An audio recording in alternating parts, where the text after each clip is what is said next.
विद्यार्थी मित्रांनो, आपण या व्हिडिओच्या माध्यमातून मोनोहायब्रिड क्रॉस म्हणजे काय हे समजून घेणार आहोत. मोनोहायब्रिड क्रॉस यामध्ये दोन शब्द आहेत बघा, मोनो हायब्रिड.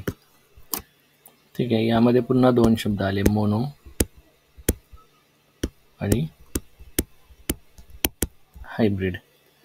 ठीक आहे, तर mono means single or one and hybrid means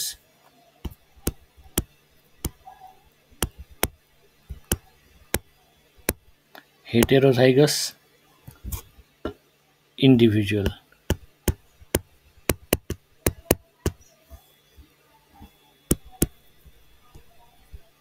ठीक आहे, mono means single and hybrid means heterozygous individual. तर हेटेरोझायगस म्हणजे काय, तर फॉर एक्झाम्पल आपण जर पी प्लांटच्या संदर्भात घेतलं, हाईट ऑफ स्टेम, यासाठी हेटेरोझायगस इंडिव्हिज्युअलचा जिनोटाईप आपण पाहिला तर कॅपिटल टी स्मॉल टी हा येतो. म्हणजे hetero means different, that means for one trait and individual possesses two dissimilar alleles. ठीक आहे, म्हणजे एका कॅरेक्टरसाठी दोन वेगळे अलिल्स एखाद्या इंडिव्हिज्युअलकडे असतील, म्हणजे ते वेगवेगळे आहेत म्हणजेच हेटेरो आहेत. हेटेरोचा अर्थ डिफरंट असा होतो. तर हेटेरोझायगस कंडिशन असेल तर त्याला आपण हायब्रिड म्हणतो. And it hybrid for single trait, mono means single. For example, height of the stem. This condition, capital T small t. Here phenotypic expression is tall.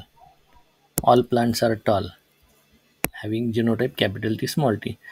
But they are hybrids for one character. एका कॅरेक्टरसाठी, height of the स्टेमसाठी ते hybrid आहेत, म्हणजेच mono hybrid आहेत. Second word is cross. पहिला word आपण पाहिला mono hybrid, दुसरा word आहे cross. Cross means what, cross pollination. ठीक आहे, Mendel selected P plant for his experiments and P plant is naturally self pollinated.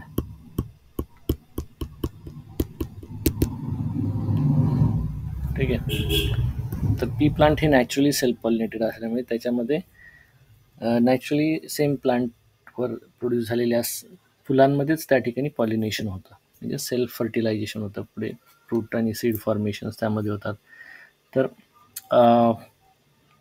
Cross pollination अशा प्लांटमध्ये घडून आणल्यानंतर त्याच्यापासून मिळणारं पहिलं जे जनरेशन आहे, म्हणजे आता इथे जे उदाहरण आपण बघतोय, टॉल आणि डॉर्फचा क्रॉस.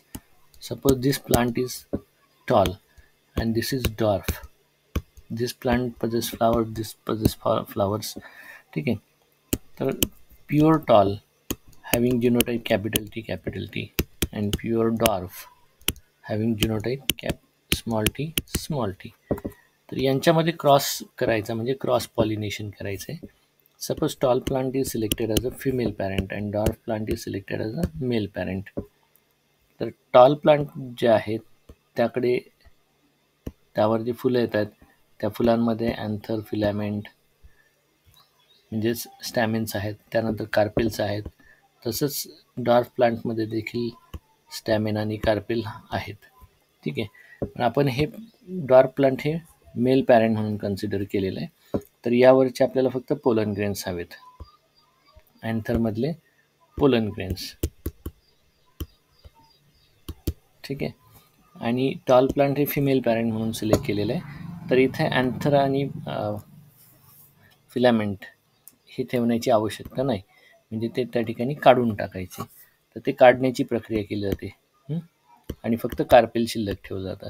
तर removal of stamens well before anthesis is called as emasculation. ठीक आहे, इमॅस्क्युलेशन. तर इमॅस्क्युलेशन केल्यानंतर जे मेल पॅरेंट आहे त्या मेल पॅरेंटवरच्या फ्लावर्समधले पोलन ग्रेन्स कलेक्ट करून फिमेल पॅरेंट जे आहे त्याच्या फुलांच्या स्टिग्मावर टाकायचे. This is called as cross pollination. ठीक आहे. तर हे क्रॉस पॉलिनेशन घडून आणणे कशासाठी? To study the inheritance pattern of one trait, एका ट्रेटसाठी. आणि त्यापासून जे F1 जनरेशन मिळतं त्यामध्ये दोन पॅरेंट जे एकाच कॅरेक्टरचं कॉन्ट्रास्टिंग एक्सप्रेशन देणार आहेत त्यांच्यापासून पुढची पिढी मिळते. आणि ती हायब्रिड त्या ठिकाणी मिळते फॉर वन ट्रेट, म्हणून मोनो हायब्रिड. आणि त्यासाठी केलेला हा क्रॉस, तर मोनो हायब्रिड क्रॉस. ठीक आहे, आपण आता पुढे जाऊया.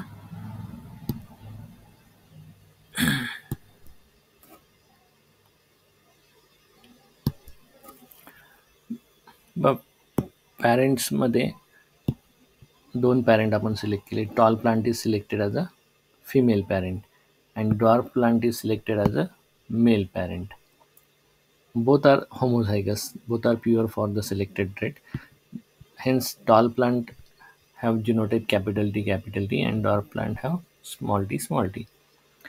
आता दोन्हींमध्ये गॅमेट फॉर्मेशनची प्रोसेस ज्यावेळेला होते तर कॅपिटल टी असं दोन का लिहिलेत, तर पी प्लांट जे आहे ते डिप्लॉइड नेचरचे, जे काही सेक्शुअल रिप्रोडक्शन ऑर्गॅनिझम्स आहेत ते डिप्लॉइड नेचरचे असतात. For one trait each diploid organism possess 2 factors. एका कॅरेक्टरसाठीचे 2 फॅक्टर्स असतात, म्हणजे 2 अलील त्या ठिकाणी प्रत्येक इंडिव्हिज्युअलमध्ये असतात. मग इथे देखील स्मॉल टी, इकडे कॅपिटल टी आहे. ठीक आहे. तर ज्यावेळेला यांच्यामध्ये गॅमेट फॉर्मेशन होते तर इथे एक प्रकारचे गॅमेट तयार होतात, इथे एक प्रकारचे. असं का? तर इथे होमोझायगस कंडिशन आहे. म्हणजे ज्यावेळेला megaspore mother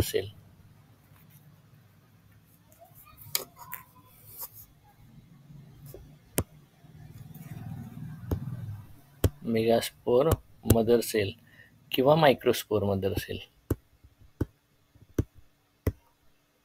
which are diploid in nature, त्यांच्यामध्ये मिओसिस होतं. आणि मिओसिसमुळे काय होतं, ही गॅमेट्स तयार होतात. तर मिओसिस होत असताना काय होतं, ही जी सेल आहे या सेलच्या न्यूक्लियसमध्ये सपोज इथे 2n=14 हा क्रोमोझोम नंबर आहे.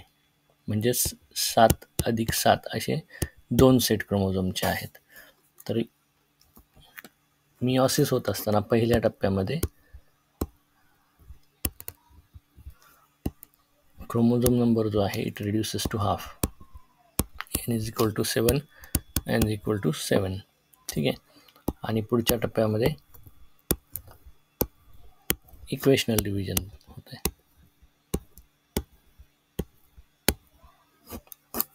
इथे 7 क्रोमोझोम, 7 इथे 7 इथे 7.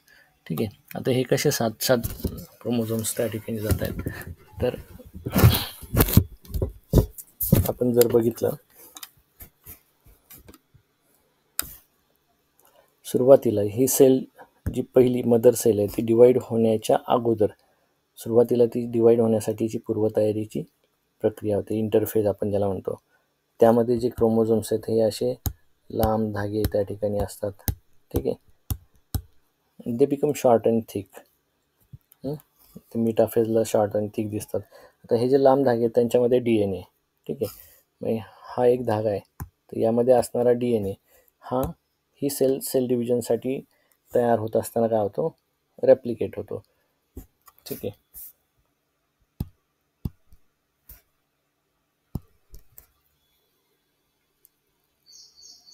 सपोज हा क्रोमोझोम आहे असं आपण म्हणूया.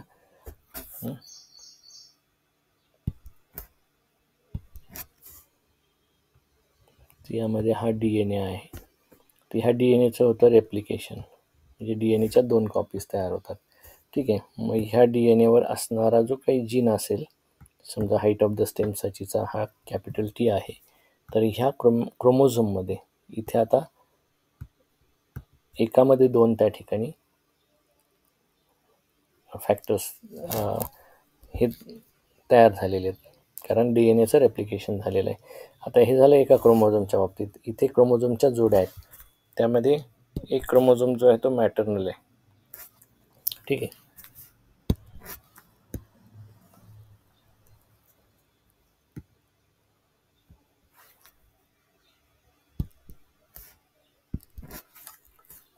इथे हे जे क्रोमोझोम्स आहेत त्यांच्यामध्ये पेअरिंग होतं. मग जे होमोलोगस क्रोमोझोम्स आहेत, जे एकसारखे आहेत मॉर्फॉलॉजिकली, जेनेटिकली, स्ट्रक्चरली, तर दे फॉर्म पेअर्स. हे 2 क्रोमोझोम म्हणजे हे 7 आणि हे 7 जे आहेत इकडे, या 7 पैकी हा समजा पहिल्या नंबरचा आहे, हाही दुसऱ्या 7 मधला पहिल्या नंबरचा आहे. तर त्यांच्यामध्ये पेअरिंग फॉर्म होतं. पेअरिंग होत असतानाच ते एकमेकाभोवती ट्विस्ट होतात. ठीक आहे. आणि ट्विस्ट झाल्यानंतर पुढे जाऊन त्यांच्यामध्ये जो DNA रेप्लिकेट झालेला असतो त्यामुळे क्रोमोझोम्सचा जो क्रोमॅटिड आहे त्याच्यामध्ये स्प्लिटिंग होतं आणि पुढे जाऊन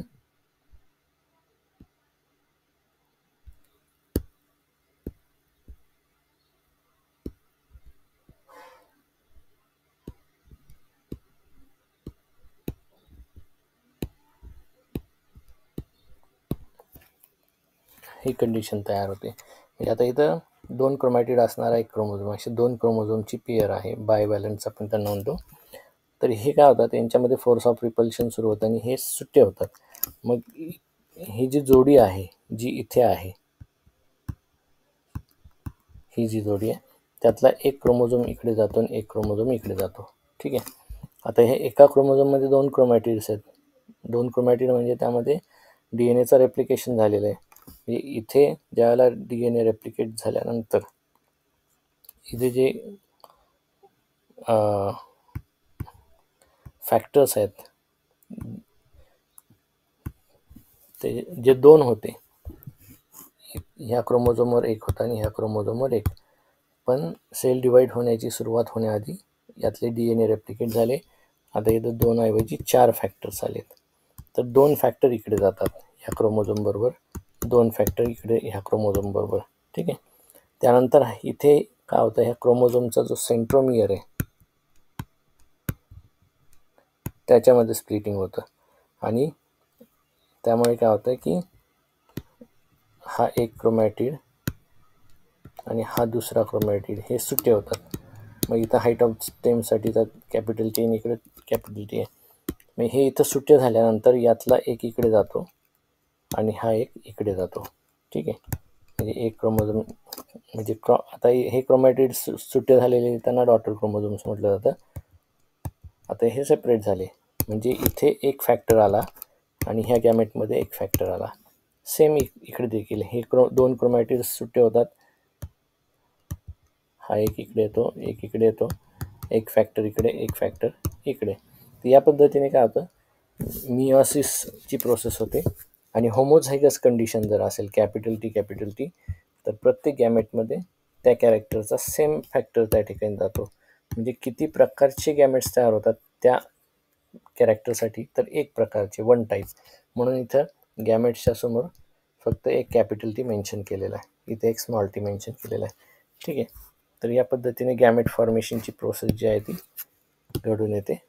त्यामुळे हॅप्लॉइड गॅमेट्स तयार होतात आणि जे फॅक्टर्स पॅरेंटमध्ये एकत्र दिसतात त्यांचं काय होतं, सेपरेशन त्या ठिकाणी होतं आहे आणि separately they get assorted in different gametes.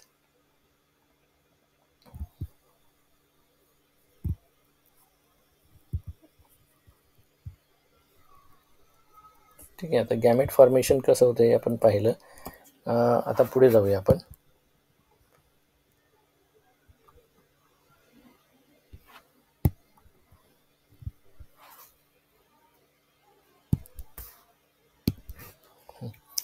आता हा फिमेल गॅमेट आणि हा male gamete during fertilization they fuse together to form a diploid cell, that is zygote cell. ठीक आहे. तर झायगोट सेल तयार होत असताना हाय फॅक्टर आणि हाय फॅक्टर हे दोन्ही एकत्र आले. म्हणजे झायगोट सेलमध्ये कॅपिटल T स्मॉल टी म्हणजे हाईट ऑफ द स्टेमसाठीचा एक टॉलनेसचा फॅक्टर आला आणि एक टॉर्फनेसचा. म्हणजेच एका त्या झायगोट सेलपासून पुढे जो एक इंडिव्हिज्युअल तयार होणार आहे, एक प्लांट विकसित होणार आहे, झायगोटपासून एम्ब्रिओ तयार होतो आणि एम्ब्रिओपासून एक प्लांट मिळतं आपल्याला. तर ते जे प्लांट तयार होतं आहे तर त्याचा जिनोटाईप काय मिळतो आपल्याला, कॅपिटल टी स्मॉल टी. म्हणजे for one trait this plant is hybrid, that means this is mono hybrid. ठीक आहे. आणि इथं फिनोटायपिक एक्सप्रेशन काय मिळतं F1 जनरेशनमध्ये, तर सगळे टॉल मिळतात. आता मेंडेलनी ज्यावेळेला पहिल्यांदा एक्सपेरिमेंट केला हाईट ऑफ द स्टेमसाठीचा, तर he was expecting intermediate expressions or 50% tall and 50% dwarf in F1 generation. म्हणजे हे जे काही F1 जनरेशन आहे इथे जो फिनोटाईप आहे तर तो सगळा टॉल मिळतो आहे, पण मेंडेलचा अपेक्षा काय होती, तर इंटरमिडिएट एक्सप्रेशन मिळेल. इंटरमिडिएट म्हणजे काय, तर टॉल आणि डॉर्फचा क्रॉस केला तर असं मधलं एक्सप्रेशन मिळेल की जे टॉलही नसेल आणि डॉर्फही नसेल. आयदर हे मिळेल किंवा 50% टॉल आणि 50% डॉर्फ मिळतील असं इथे वाटलं होतं. परंतु डॉर्फनेस F1 जनरेशनमध्ये त्यांना दिसलेलं नाही. तर तिथे प्रश्न पडला त्यांना की where the dwarfness has gone. तर to find out the answer for questions he allowed selfing in F1 hybrids. आता पी प्लांट हे नॅचरली सेल्फ पॉलिनेटेड आहे, त्याला काही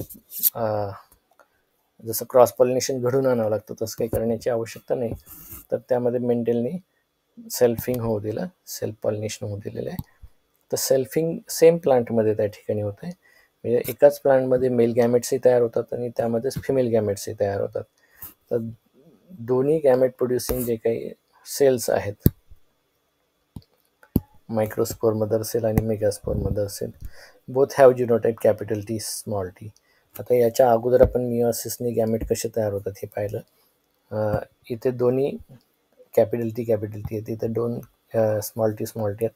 तर एकाच प्रकारचे गॅमेट्स इथे तयार होतात. सगळ्या गॅमेट्समध्ये टॉल प्लांटचे जे गॅमेट्स आहेत त्यांच्यामध्ये टॉलनेसच फॅक्टर आहे आणि डॉर्फ प्लांटचे गॅमेट जे आहे त्यांच्यामध्ये डॉर्फनेसचा फॅक्टर आहे. पण इथं दोन फॅक्टर वेगवेगळे आहेत, त्यामुळे इथं दोन प्रकारचे गॅमेट्स तयार होतील. ठीक आहे.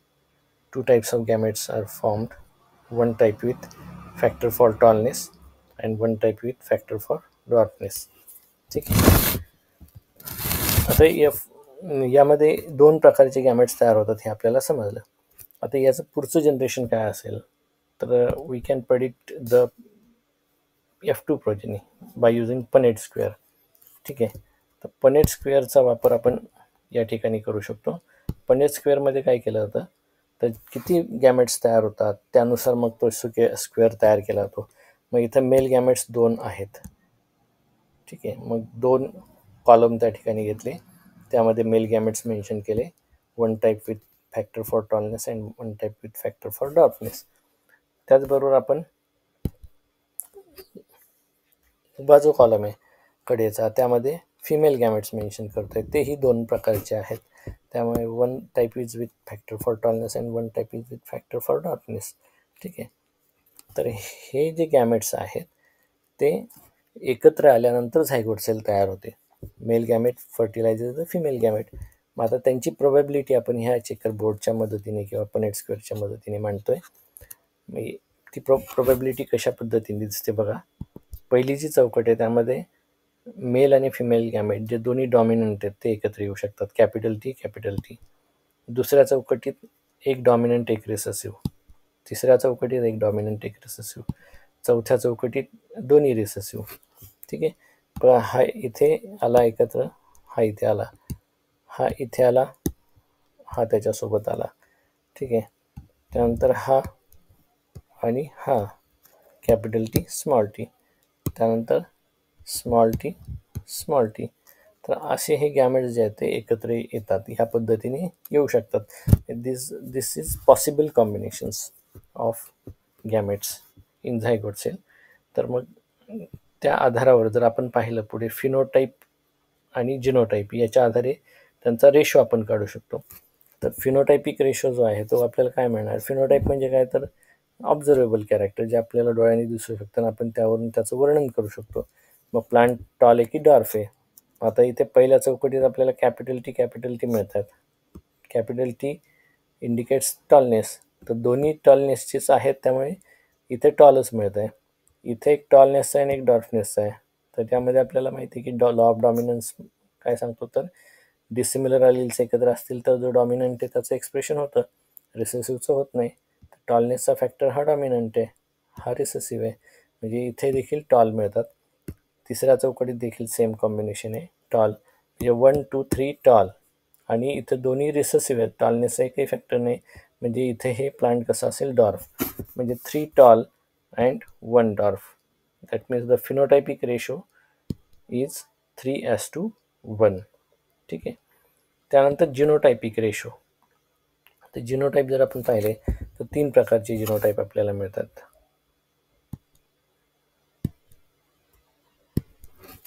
बघा, हा पहिला कॅपिटल टी, दुसरा प्रकार कॅपिटल टी आणि तिसरा प्रकार small T. Capital T S2, capital T S2, small T, आणि किती येतात, 1 2 1. That means 1:2 2:2 1. तर दिस इज द जिनोटायपिक रेशो. त्यानंतर आपण पुढे रेसिप्रोकल क्रॉस समजून घेऊया. म्हणजे मेंडेलला जे प्रश्न पडले की डॉर्फनेस गेलं कुठे, आणि त्याच्यानंतर F2 जनरेशन जर पाहिलं तर इथं डॉर्फनेस दिसून येत आहे. ठीक आहे. पण मग इथं टॉलनेसचं एक्सप्रेशन होतं आहे आणि इथं टॉलचं प्रमाण जास्त आहे. तर मग इथं जे टॉल प्लांट आहे ते फिमेल पॅरेंट म्हणून सिलेक्ट केलं होतं. मग टॉलनेस आणि फिमेलनेसचं काही रिलेशन आहे का, हे पडताळून पाहण्यासाठी त्यांनी रेसिप्रोकल क्रॉसेस केले.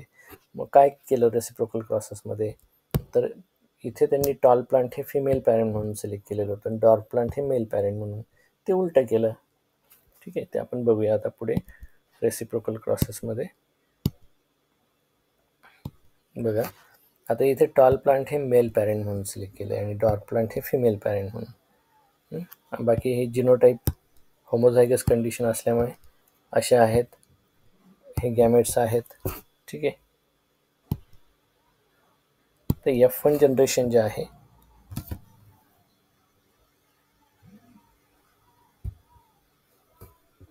त्यामध्ये जिनोटाईप काय मिळतं, तर कॅपिटल टी स्मॉल टी. ठीक आहे.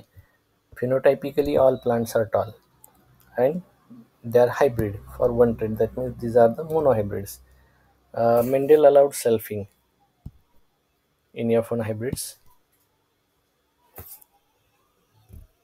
बघा, आता जिनोटाईप जो आहे तो कॅपिटल टी स्मॉल टी आहे. गॅमेट्स जे आहेत 2 प्रकारचे तयार होतील, one type with capital T and one type with small t. That means one type of gamete having factor for tallness and one type of gamete having factor for dwarfness. With the help of Punnett square we can check the probability of F2 generation. Same त्या ठिकाणी आहे बघा results.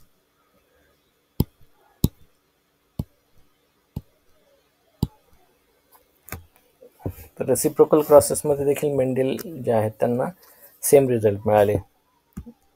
1 pure tall, 2 heterozygous tall and 1 pure dwarf. हे 1 2 3 tall आणि 1 dwarf, म्हणजे tall as to dwarf. Phenotypic ratio is 3:1 and genotypic ratio is 1:2:1.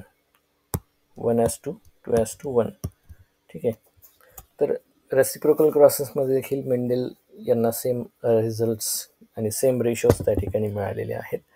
म्हणजे dominant अलील आणि फिमेलनेस याचा काही संबंध नाही, रिलेशन नाही, किंवा डॉर्फनेस आणि रिसेसिव्ह अलील असं काही त्या ठिकाणी नाही आहे. तर या उदाहरणामध्ये आपल्याला काय लक्षात येतं की रेसिप्रोकल क्रॉस केल्यानंतर सुद्धा सेम रिझल्ट मिळालेले आहेत. मग या ठिकाणी हा जो क्रॉस आहे याला आपण मोनोहायब्रिड क्रॉस का म्हणतोय हे आपल्याला कुठे लक्षात येतं, तर इथे एका कॅरेक्टरसाठी हेटेरोझायगस कंडिशन त्या ठिकाणी मिळते. That means the plant is hybrid for height of the stem. मग एका कॅरेक्टरसाठी म्हणून ते काय झालं, मोनोहायब्रिड. ठीक आहे. त्यानंतर मग हे मोनो हायब्रिड जे आहे ते मिळवण्यासाठी इथे 2 प्युअर पॅरेंटमध्ये काय केलं आहे, क्रॉस केलं आहे, म्हणजे क्रॉस पॉलिनेशन केलं आहे, म्हणजेच क्रॉस ब्रीडिंग घडून आणलं आहे. त्यामुळे आपल्याला इथे मोनो हायब्रिड मिळतात. आणि हा मोनो हायब्रिड क्रॉस कशासाठी केलेला आहे, तर इनहेरिटन्स पॅटर्न कसा आहे तो अभ्यासण्यासाठी